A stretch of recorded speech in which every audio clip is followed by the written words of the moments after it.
हमारे solar system का सबसे दूर दराज का प्लैनेट, जो सूरज का एक चक्कर 248 साल में कंप्लीट करता है।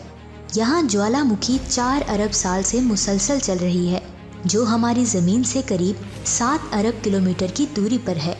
मैं बात कर रही हूँ प्लूटो की। यहाँ 2015 में न्यू हॉरिज़ॉन पहुँचने से पहले तक प्लूटो का लिया गया सबसे अच्छा इमेज ये था, जिसको ढूंढने में हमें 120 साल लग गए। तो दोस्तों, साइंसदानों ने इस प्लैनेट को कैसे ढूंढा और इसे ढूंढने में इतना टाइम क्यों लगा, आज आप जानेंगे इस वीडियो में।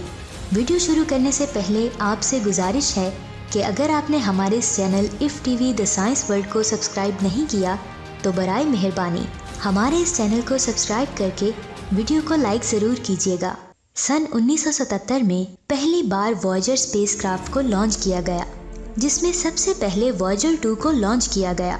उसके कुछ दिनों बाद वॉयेजर 1 को लॉन्च किया गया। ये वाहिद स्पेसक्राफ्ट थे जिनकी मदद से हमने अपने सोलर सिस्टम के गैस जायंट्स को बहुत करीब से देखा। लेकिन वॉयेजर 1 मिशन में नासा से प्लूटो छूट गया था। उस वक्त हम प्लूटो को नहीं देख पाए थे।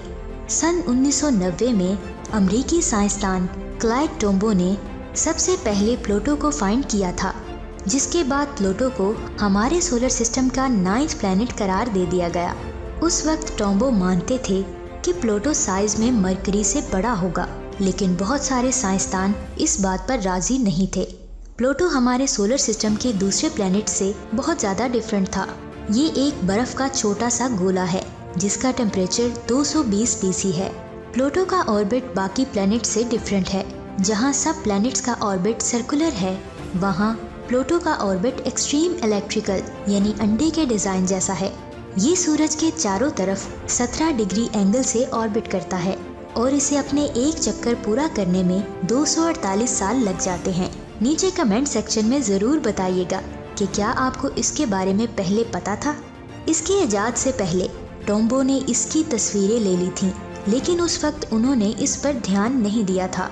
सन 1840 में फ्रेंच मैथमेटिशियन अर्बन लीवेरियर ने अपनी कैलकुलेशंस के जरिए नेपच्यून की प्रिडिक्शन कर दी थी। उन्होंने देखा कि यूरेनस के ऑर्बिट पर कोई चीज़ इफेक्ट कर रही है, तो इसकी वजह से उन्होंने नेपच्यून की खोज की थी।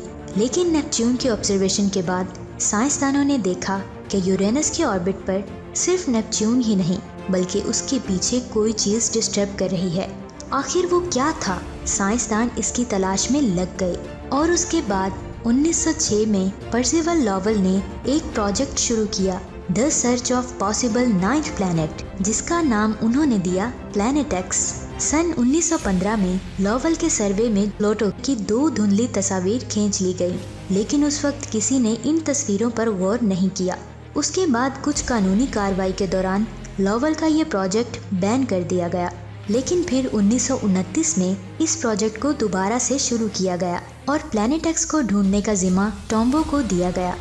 और फिर 1 साल के बाद 18 फरवरी 1930 को टोम्बो ने आखिरकार प्लूटो को ढूंढ लिया। और फिर वक्त आया जब प्लूटो को हमारे सोलर सिस्टम का 9th प्लैनेट बनाया गया।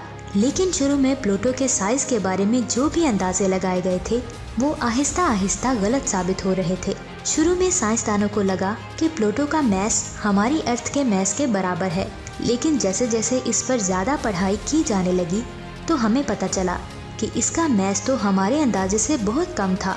सन 1978 में जब प्लूटो के मून सेरोन की खोज हुई, तब हम पहली बार प्लूटो के असल साइज को मेजर करने में कामयाब हो गए। तब हमें पता चला कि इसका मैस ज़मीन के मुकाबले में 0.2% ही है और इसका साइज बहुत ही छोटा है, जिसकी वजह से इसे प्लैनेट एक्स से हटा दिया गया। लेकिन प्लूटो अब भी एक प्लैनेट था। अब भी हमारे पास प्लूटो की क्लियर इमेज नहीं थी। क्लाइड टोम्बो प्लूटो की बनावट की पढ़ाई में लग गए, लेकिन इसकी बनावट के बारे में जानने के लिए नासा को ज़मीन से करीब 7.5 अरब दूर ट्रैवल करके प्लूटो पर जाना था ताकि हम इसे करीब से देख सकें। लेकिन प्लूटो पर जाना कोई आसान काम नहीं था, क्योंकि इसके लिए बिल्कुल सही टाइमिंग, एंगल और स्पीड की ज़रूरत थी। इनमें से कोई एक भी गलत हुआ तो तो हम अपनी मंजिल को खो देंगे। इसके बाद 1977 में लॉन्च किए जाने वाले वॉयेजर मिशन में हमें हमारे गैस जैंट को बहुत करीब से देखने और पढ़ने में बहुत मदद मिली, लेकिन प्लूटो अब भी हमसे बचा हुआ था।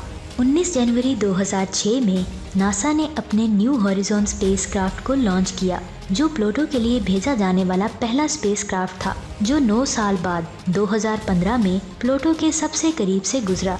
इसमें सबसे पावरफुल रॉकेट एटलस 5 का इस्तेमाल किया गया, जिसकी स्पीड 58,000 किलोमीटर पर आवर के जितनी है, जिसको चांद तक पहुंचने में सिर्फ 8 घंटे 35 मिनट लग गए और ये टाइम अपोलो मिशन से 10 गुना कम है। तो इस स्पीड से पहुंचने के लिए स्पेस प्रॉप को बहुत ही हल्का बनाया गया, जिसमें बहुत ज़्यादा पावरफुल टेलीफोटो लेंस लगा हुआ था और इसका नाम लॉरी है। ये इतना पावरफुल है कि एक नॉर्मल सैटेलाइट जो ज़मीन के 400 मील ऊपर से तस्वीर खींच सकता है, वही सेम तस्वीर लॉरी 7,000 मील ऊपर से खींच लेगा। प्लूटो तक पहुंचने के लिए इसने जुपिटर की ग्रेविटी का सहारा लिया, जिससे इसकी स्पीड 20% ज़्यादा हुई, जिसकी वजह से न्यू हॉरिजॉन को जुपिटर तक पहुंचने में 3 साल कम वक्त लगा। जुपिटर को क्रॉस करने के बाद न्यू हॉरिजॉन को स्पीड मोड में डाल दिया गया, जिसकी वजह से इसकी एफिशिएंसी बरकरार रही। प्लूटो के करीब पहुंचने के बाद इसके सिस्टम को ऑनलाइन किया गया, लेकिन पहुंचने से 10 दिन पहले स्पेसक्राफ्ट से नासा का कम्युनिकेशन टूट गया, जिसमें कुछ टेक्निकल खराबी की वजह से 6 माह का प्रोग्रामिंग डाटा लॉस हो गया। लेकिन साइंसदानों ने हिम्मत नहीं हारी। साइंसदान सिर्फ 3 दिन में सिस्टम को रीसेट करके प्रॉब्लम को फेस करने में कामयाब हो गए। इसके बाद हॉरिजॉन हर रोज़ प्लूटो का इमेज खींचने लगा। न्यू हॉरिजॉन की वजह से 1000 तस्वीर हम तक पहुंची। हालांकि न्यू हॉरिजॉन कुछ और चीज़ों के ऊपर भी रिसर्च कर रहा था और फिर आखिरकार हमारा इंतज़ार ख़त्म हुआ और हमें पता चला कि प्लूटो देखने में कैसा है। 14 जुलाई 2015 में न्यू हॉरिजॉन प्लूटो के बहुत करीब से गुजरा। इस वक्त प्लूटो के सरफेस से न्यू हॉरिजॉन का डिस्टेंस सिर्फ 12,000 किलोमीटर था। प्लूटो एक ऐसा आइस प्लैनेट है जिसकी सरफेस का टेम्परेचर 225 डिग्री सेंटीग्रेड है और इसे सूरज के गिर्द चक्कर लगाने में 248 साल लगते हैं। न्यू हॉरिजॉन ने जो इमेज हमें भेजी थी, उसमें प्लूटो के माउंटेन, आइसलैंड, ग्लेशियर और एटमॉस्फेयर की इमेज शामिल थी। न्यू हॉरिजॉन की वजह से हमें प्लूटो के नेचुरल सैटेलाइट के बारे में बहुत ज़्यादा इन्फॉर्मेशन मिली, जिसमें सबसे ज़्यादा मुख्तलिफ था शैडन। शैडन का डायामीटर सिर्फ 606 किलोमीटर है और प्लूटो का डायामीटर सिर्फ 1188 किलोमीटर है। बाकी नेचुरल सैटेलाइट्स बहुत ज़्यादा छोटे थे, जिसमें निक्स का डायामीटर 137 किलोमीटर और हाइड्रा का डायमीटर सिर्फ 1 किलोमीटर है। अगर आप प्लूटो की सरफेस पर फोकस करें तो इसकी सतह में 98% नाइट्रोजन लिक्विड फॉर्म में मौजूद है। इसके अलावा यहाँ मौजूद इन पहाड़ों की हाइट 10,000 मीटर है। इस पिक्चर में वाटर आइस माउंटेन और ये जायंट्स वोल्केनोस भी देख सकते हैं। ये सब सोलर सिस्टम के बनने के बाद से ही एक्टिव है। सबसे हैरान करने वाली बात ये है कि ऐसे वोल्केनोस आपको कहीं नहीं मिलेंगे और वोल्केनोस का मतलब किसी वर्टिकल हीट के सोर्स को कहा जा रहा है। साइंसदानों का ख्याल है कि ये हीट यहाँ की बर्फ को पिघलाकर प्लूटो के नीचे अंडरग्राउंड समुंदर बना सकती है, जिसके अंदर एलियंस लाइफ होने की हाई पॉसिबिलिटी है। न्यू हॉरिजॉन से पहली बार हमें प्लूटो का एटमॉस्फेयर दिखाया गया। इस छोटे साइज और कम ग्रेविटी की वजह से प्लूटो का एटमॉस्फेयर उसकी सरफेस से काफ़ी ऊपर तक फैला हुआ है, जिसमें 20 मुख्तलिफ एटमॉस्फेयर की लेयर है। हमारी ज़मीन का एटमॉस्फेयर प्लूटो के मुकाबले में बहुत बड़ा है और प्लूटो के एटमॉस्फेयर की इक्वेशन भी ज़मीन से 1 लाख गुना कम है। तो आपको क्या लगता है कि क्या प्लूटो ज़मीन के नीचे छुपा हुआ समुंदर है जिसमें एक अलग ही दुनिया आबाद है? नीचे कमेंट्स करके अपनी कीमती राय से ज़रूर आगाह कीजिएगा। और अगर आपको ये वीडियो अच्छी लगी तो इस वीडियो को लाइक करके अपने दोस्तों के साथ शेयर ज़रूर कीजिएगा। और स्पेस से रिलेटेड मज़ीद अमेजिंग और इन्फॉर्मेटिव वीडियोस को देखने के लिए हमारे इस channel if TV the science world को सब्सक्राइब कर लें और बेल आइकन को ज़रूर प्रेस करें ताकि नई आने वाली वीडियोस के नोटिफिकेशन आपको मिलते रहें। अपना बहुत सारा ख्याल रखिएगा। अल्लाह हाफिज़।